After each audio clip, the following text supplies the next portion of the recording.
Hello, everybody, and welcome to my podcast, Spill the Atay, where you spill the tea with your favorite trans Habibi. My name is Adam. I am an Algerian Canadian content creator based in Montreal. I also happen to be a queer trans man. On my free time, I play video games and travel. In my day job, I am community support worker for LGBTQ migrants and refugees in the city. I want to start this podcast in order to share my own experiences and the experiences of a few people that I think is quite unique, less known, and will give you new perspectives. So, it's okay if we do not agree, it's okay if we do not see eye to eye on these topics. What matters is that we respect each other as human beings, and we share our opinions freely and kindly. So, I'm ready. Are you? Let's go. On the first episode today, I want to take it slow and take you on a journey with me throughout my experience. In case you have never met trans people before, or spoke to them, or heard of our experience up close, I want to give you a little bit of a heads up of how it went for me personally as an Arab trans man. And specifically in this podcast episode, I want to highlight being an Arab man in a Western country versus socializing as an Arab woman in North Africa. So let's talk about it. The shift from being perceived as an Arab woman in North Africa to an Arab man in the West, it's like stepping into a completely different world. What I want to say about this is that for a lot of people who are not trans, when they hear about trans people and transition, they think of it from a physical perspective. They think, okay, you're just gonna make physical changes, you should be happy afterwards, no complaint, you're good to go next. Like that's the vibe that I get sometimes, but they don't really touch on or they're not aware about the emotional transition and the social aspects of the transition, which are very crucial in us fulfilling our roles in society. We have to be conscious of these things. Let's explore together some differences in social dynamics and expectations and how gender plays a role in public and in private interactions. For the expectations, I feel like everything changed around me as I was transitioning. I went from being provided for to being expected to be the provider. I went from being taken care of to be expected to take care of a family, to take care of someone else, take care of a woman, whatever. They can be also emotional expectations from women. People tend to expect more emotional responses. And as a man now, people tend to expect me not to get emotional in any way, shape, or form, especially being an Arab man. Our masculinity tends to be very sensitive sometimes, especially the way that our community perceives it. There's a lot of toxic masculinity in the Arab world and the Swana region in general, so that's something to be aware of. When you transition, yes, you are going through those physical changes. You see your voice changing for me. You see you're getting more body hair, beard. Your hairline might go back a little bit. Like, yes, we do go through all of those physical changes, but also the roles we play in society change as well, and the roles that are expected of us are changed as well. I want to highlight the hypervisibility of being a woman in North Africa and the anonymity of being a man in a Western society. It's very different. You go sort of from having all eyes on you, unwanted eyes, of course, on your body, on your behavior, you're being analyzed, you're being seen in public. You go from that to being almost invisible, as a man. People don't notice you when you walk on the street, people don't talk to you for the most part. People leave you alone, that you do your thing, which is for the best, of course, and I wish people did that to women as well. It's a little bit strange because it's sort of a balance between both freedom and loneliness in this new form of invisibility. If a woman cries in public, or if a woman, for whatever reason, needs help in public, everyone is gonna step in because they have their eyes on her. And that's the thing. But if a man is going through the same thing, it's just gonna be invisible. And for the most part, no one is gonna step in to help. They expect you to solve your own problems. And safety becomes a little bit complex as well. Before, I felt really exposed socializing as female in North Africa. There was a lot of harassment, there was a lot of sexual harassment, really stressful situations just for stepping in public. And I also came out socially in Algeria. So I cut my hair. I was like socially trying to fulfill the male role in Algeria, despite of looking quite androgynous visibly. Because you're seen as a woman is one thing, and you're attracting all those men. You're sort of a prey to them. But when you're androgynous, in North Africa, you're sort of like out as queer in that sense. Like people see your queerness on your face, and that was extremely dangerous for me.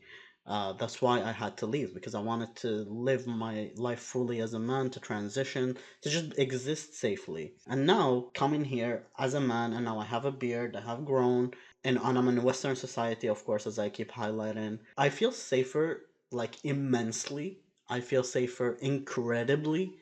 Safety is not something that I worry about. It's not in the back of my mind anymore. But nothing prepared me for the racial profiling that makes it a little bit difficult to feel fully secure. That's something that brown and black men deal with in Western society and is quite undeniable. It adds layers to my experience. You see, it's not just the gender, it's not just the trans aspect, but it's also being Arab.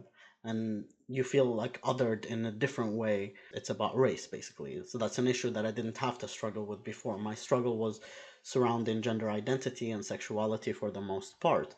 But now race came into the picture, and nothing ever, my man, nothing ever prepares you for that. To highlight some of the ways in which racial profiling intersects with my gender identity, how the interactions with the police go, the airport experiences became Whew. The airport experiences after having a beard and looking like an Arab man became very stressful, very scary. I'm always worried I'm gonna be pushed to the side, even though now I do have a Canadian citizenship and I'm considered Canadian when I travel, but there's always in the back of my mind, and I have had experiences in certain countries where I was questioned, I was searched, all of that thing just because of the way I looked or because I had an Arabic stamp on my passport. So yes, you do gain safety as an Arab man in society, but there are some things that you are not prepared for that you have to deal with if you transition, unfortunately, and that's just the reality of things in this world. Let's talk about transition now, gender and life changes. I mentioned this in the beginning, but I want to highlight that transition is more than just a physical aspect. Like, it's social, it's emotional, it's personal, and it's ongoing. Like, it doesn't just stop once you have hormones or surgery. You don't just become fully trans then. No. The thing is, like, it's a process, and you keep going through it, and you keep growing into this person fully, and you keep learning the process of loving yourself every single day. It's a work in progress, and that is what transitioning is, and it does not happen overnight for sure. One question I wrote for myself here is how did my expectation of transition differ from reality? Which is a very difficult question to ask a trans person, because we always want to make sure that cis people or non-trans people know that we're okay, we're fine, we're happy. We always want to make sure to let them know that so they don't really get in our business. Let's talk heart to heart. Like, how did it differ from my expectations? I would say a lot. It took me by surprise. There were a lot of changes that I did not really mentally prepare for. One of them I will highlight it is the high sex drive. That's something that's a little bit complicated for someone who's socialized as female in a Swana country, in a Muslim conservative household. To reach that high of a sex drive after you take testosterone, you have to face your shame, you have to face your guilt, and etc. etc. So that's one aspect. Physically, it did fulfill my expectations beyond my expectations. Physically, I'm more than satisfied. I did reach the goals that I put for myself and more, I would say. But emotionally and socially, I felt like that's where I struggled a little bit, looking to fulfill the male role in society when I was not given the proper education or the training to do so as a trans man. I was socialized as female and prepared to be nurturing, prepared to marry a man, and like all of that stuff that I wasn't really gonna do. So what about now? Like now that have to take care of a family, I have to step up and be a man. What does that actually mean? That's something that kind of hit my expectations. Like I have to redefine what manhood is to me, and I have to learn what being a man is, inspired by my culture, my experience, the men around me, the everything. The next thing we're going to talk about is migration. Let's discuss the challenges and opportunities of migration. And in my situation, moving not only from one country to another, but from one identity to another. And also doing it twice because I was an outland refugee in Southeast Asia and I was sent to Canada. So I had to kind of s- try to settle more than once. Let's discuss the challenges first. I think what stands out to me from the challenges, yes, it's hard to find jobs. We can say that. Yes, it's hard to, all of that, like migration issues that are commonly known internationally when you come from a developing country to a Western country, etc. But the actual challenge that I didn't think of much is loneliness and isolation, which could lead to a lot of depression, a lot of mental health issues. So that's like a big challenge for me to deal with and to trust people and to remove the skepticism and to be able to trust people fully because when you're in your home country, you have your family, you have your friends that knew you from a young age, you have your cousins. It's trust is not something that you have to think of. You know, you don't have to question people's intentions with you. I don't question if my mom wants the best for me or if my brother wants the best for me. I know deep in my heart that they do. When you leave a whole country behind and a whole life behind and a whole identity behind, in my case for being trans, and you go to a new country, it's like I'm already trying to settle into my gender role and I'm like trying to transition and now I have to make friends and I have to force myself to go into those social situations even if I'm not comfortable, even if I'm not feeling okay, I have to put myself out there. And I struggled with that a lot and I still do. But for the opportunities of migration, um, I think all of us as migrants we left for a better life, and in a sense you can find that here in Canada, let's say. Yes, there's opportunities of growth in career, even though your studies are not going to be quite recognized in the beginning, you're going to struggle with that. But once you set your foot in here and you grow your roots in the country that is your host country, it's gonna make a lot of difference. Like safety and freedom are one of the things that I wouldn't trade for the world, and that's like a big opportunity. Another opportunity that I got is like getting my Canadian citizenship because that's something I want to pass on to my kids. That's also another thing. Opportunity of travel now that I can travel the world that I didn't before. So yes, I did gain some things, but I did lose others. It's about really, I don't know, seeing with yourself if losing these things is worth what you're gaining it for. And you get a feeling in the end of like being caught between different cultures. It's like my home country, let's say Algeria. I'm comfortable with certain things, a lot of things. I feel home, I feel the sense of belonging. And then there is Canada. I'm comfortable with other things that I'm not comfortable in Algeria. I feel a sense of belonging in a different way to Canada. There's very emotional and like not tied by blood or like not tied by belonging to the land itself, but to what it has given me. And the last thing that I want to discuss, I already mentioned it briefly, isolation. Yeah, let's talk about it. Isolation is not just physical. Sometimes it's about feeling alone in your own experience, even when you're surrounded by other people.